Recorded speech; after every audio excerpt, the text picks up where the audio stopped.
তেল পাম্পে যারা তেল চুরি করে ওরা সব সময় মিটারে একটা অ্যামাউন্ট সেট করে রাখে, যেমন মানুষ যেই অ্যামাউন্টটা সব থেকে বেশি নেয় 200, 300, 500, এই অ্যামাউন্টগুলো ওরা সেট করে রাখে। যখনই আপনি বলবেন যে 500, ওদের ওই মিটারের সাথে যখন হিট করবে ওইটা অটোমেটিকই একটু তেল আপনারে কম দিবে।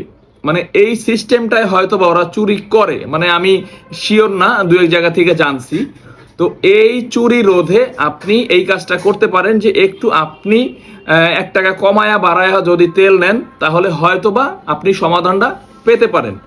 আমি এটা কয়েক জায়গায় অ্যাপ্লাই করছি, মোটামুটি আমি ভালোই পাইছি। এটা অনেকেই জানে, তারপর আমি এক্সট্রা করে আপনাকে বললাম। এবং ঢাকার শহরের সব পাম্প যে চোর তা না, কিছু পাম্প ভালো আছে এবং আমি এটা জানি 2-1টা পাম্প একটু ভালো আছে। তো আমি কষ্ট করে হলেও ভালো পাম্প থেকে তেল ভরি। তো তেল চুরি রোধে সবাই সোচ্চার হন এবং চেষ্টা করবেন ভালো তেল নেওয়ার জন্য।